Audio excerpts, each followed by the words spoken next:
Renan Modesto e sou professor e monitor aqui do portal. Hoje a gente vai trabalhar um tema bastante diferente do que se vê normalmente em aulas de filosofia como um todo, e é um tema que me apetece bastante porque ele se propõe a discutir toda a construção filosófica ao longo dos séculos, toda a construção filosófica que a gente faz de matriz ocidental europeia. E bem, o que diabo é isso? Tipo, o que é uma filosofia de matriz ocidental, de matriz europeia? Segundo a perspectiva decolonial, a filosofia ocidental, a filosofia europeia, a filosofia que a gente vê na escola, que a gente vê nos cursinhos, que cai no Enem, é uma filosofia que coloniza. É uma filosofia cujo tipo de racionalidade, cujo tipo de uso da racionalidade,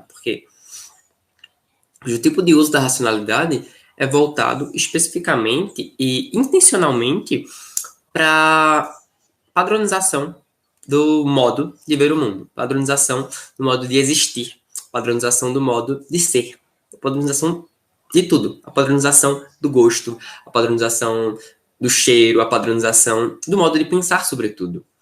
E aí, dialoga bastante com o episódio do Quem Foi sobre o Simão Rodrigues, porque Simão Rodrigues, ele, ainda no século XIX, já dá indícios de um desejo por um pensamento decolonial, por um pensamento que vá para além do estatuto de colônia, para além do estatuto de somos uma mini Europa na América, somos uma nova Europa, da mesma forma que existe uma Nova York ou uma Nova Orleans, cidades que foram colonizadas por certas famílias e que pensavam em residir em um novo lugar, trazendo seus costumes, seus hábitos, seu modo de vida para aquele novo mundo.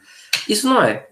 O pensamento decolonial é completamente avesso a essa perspectiva. É completamente avesso à possibilidade de simplesmente pegar uma cultura e jogar ela para outro continente, pegar uma cultura e jogar ela para outra parte do mundo. Porque as culturas e as partes do mundo são completamente diferentes entre si.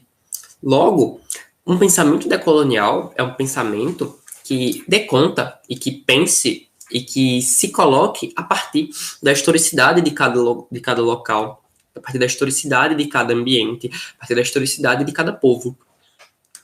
Bem, como é que a gente pensa isso filosoficamente? Que tipo de referências, que tipo de pensadores, quais pensadores dialogam com isso?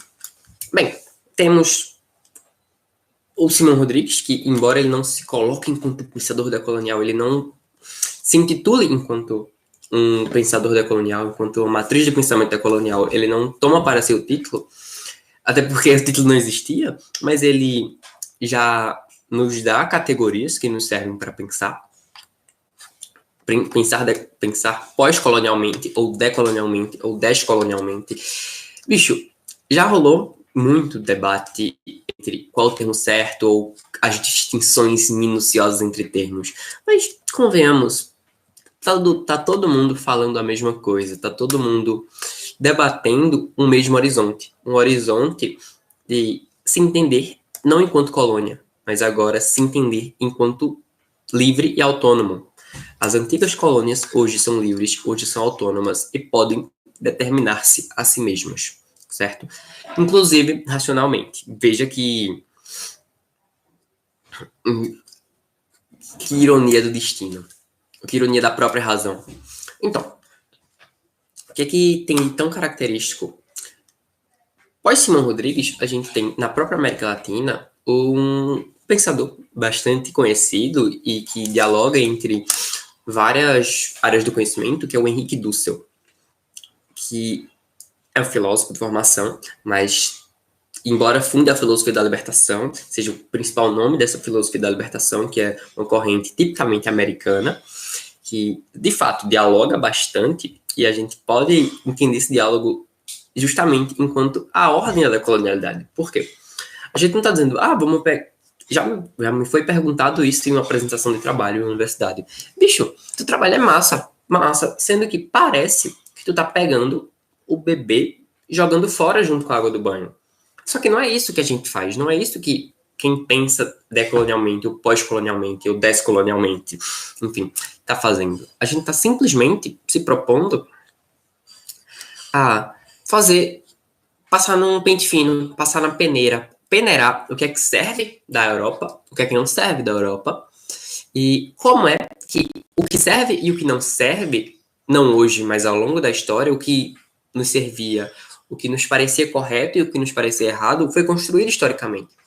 É uma análise que parte da noção de outro, da noção de diferente, da noção de distinto daquilo que é tradicional, enquanto errado, enquanto podre, enquanto maligno, enquanto ruim, certo? Tudo isso está ligado à noção de encobrimento do outro. Veja que coisa linda que o próprio Henrique Dussel fala.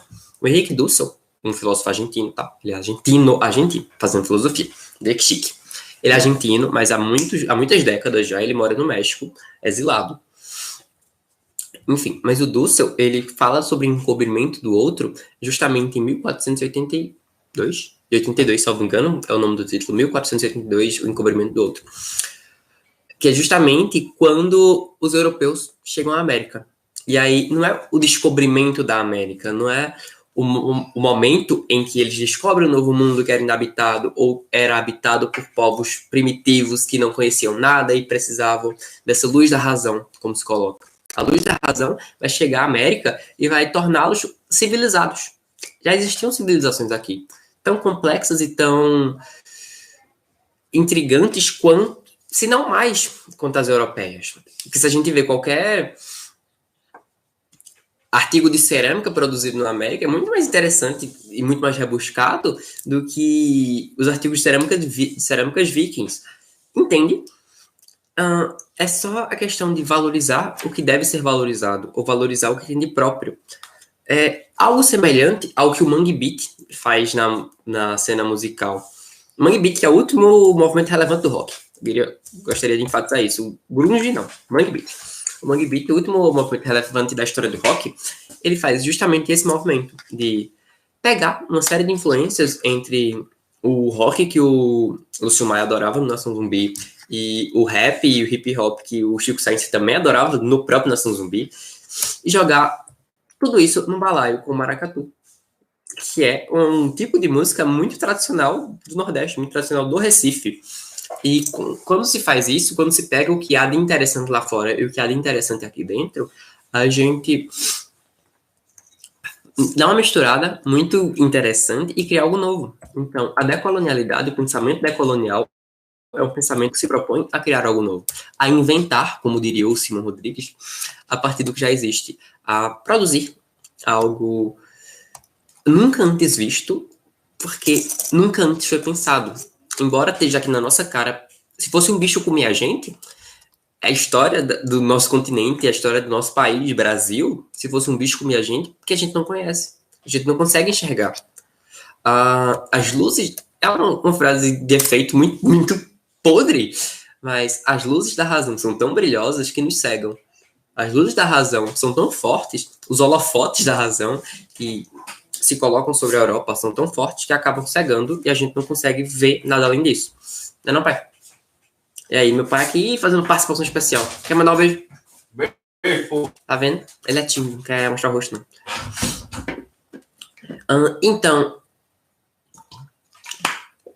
Desculpa, eu fico com vergonha.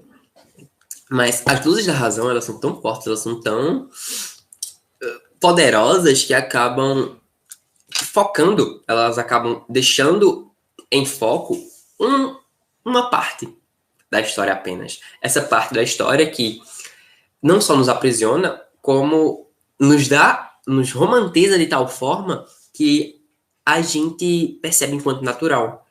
Então, o movimento filosófico decolonial é sim muito filosófico, porque a natureza da filosofia está em desnaturalizar o que é natural. Desnaturalizar, na verdade, o que não é natural, mas é visto como tal. Porque, tirando necessidades fisiológicas, pouquíssimas coisas são naturais aos seres humanos. Tirando a parte fisiológica, realmente, a gente é construto social.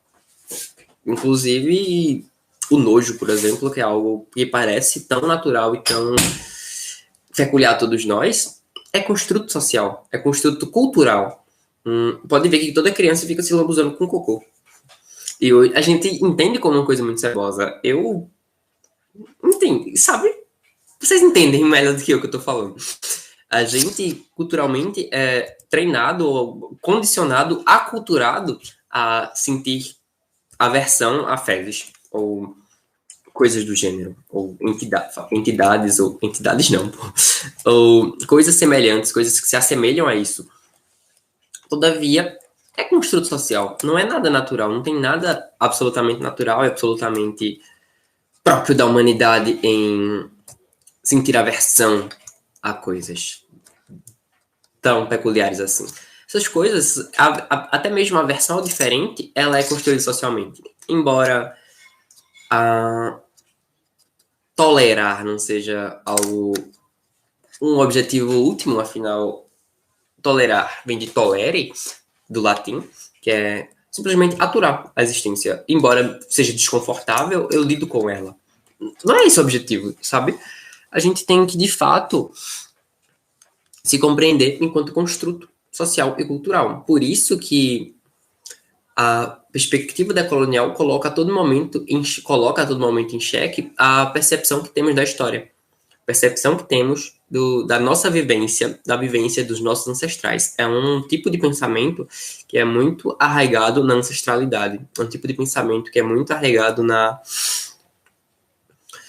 possibilidade e na necessidade de se pensar a história por ela mesma. A história que os nativos contam, não é a história que o colonizador conta.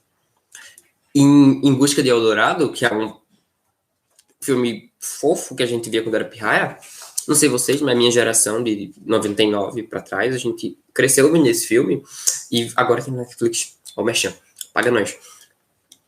Agora tem na Netflix e a gente pode voltar a ver aquele filme com outros olhos. Eu tinha tenho muito afeto por esse filme. Eu achei brilhante. E aí, quando ele fala de astecas, a gente pensa. A gente sempre tem a noção de Eldorado incrível e brilhante, dourado e ouro e colônia e europeu chegando e salvando o mundo, mas todos nós sabemos que não é tão romântico, não é tão bonito como o filme nos mostra, sabe? Não é tão brilhante. Embora tem toda a narrativa sobre ouro, sobre sagrado, o enredo central do filme é pessoas que queriam dominar, mas que se compadeceram da dor e salvaram Eldorado, entende? Não é. O pensamento nos mostra isso. A história da razão nos mostra isso, que todo o construto racional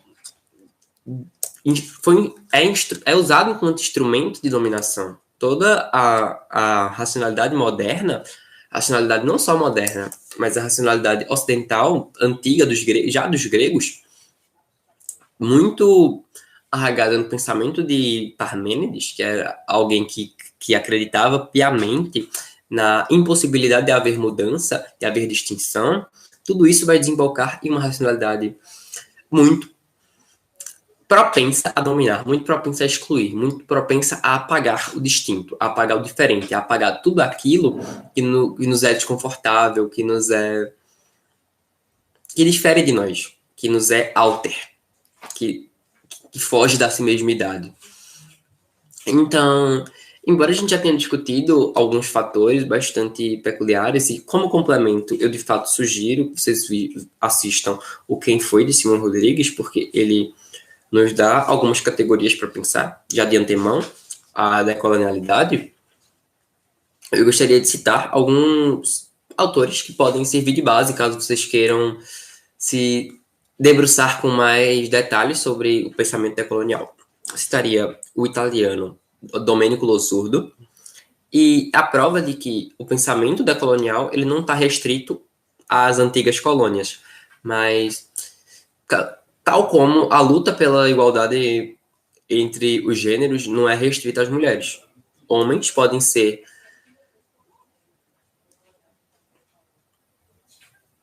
podem ser aliados nesse processo. Da mesma forma que os pensadores europeus, eles não estão na linha de frente dessa luta, eles são fortes aliados. E talvez a gente poderia até dizer que eles estão na linha de frente junto conosco, porque é uma luta por todos e para todos. Então, citaria o Domênico Losurdo, que traz bastante reflexões sobre um horizonte pós-colonial de matriz marxista.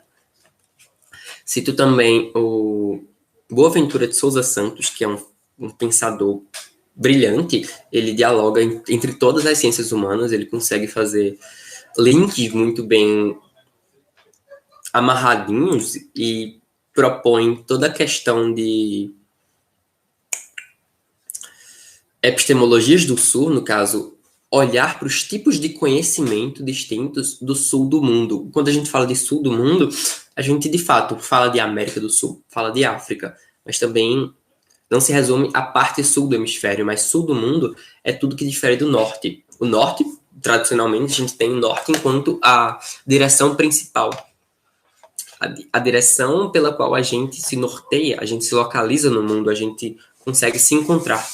Mas por que o Sul, em última instância, é tão arbitrário? Por que o Sul? Por que não o Leste? Por que não o Oeste? Entende?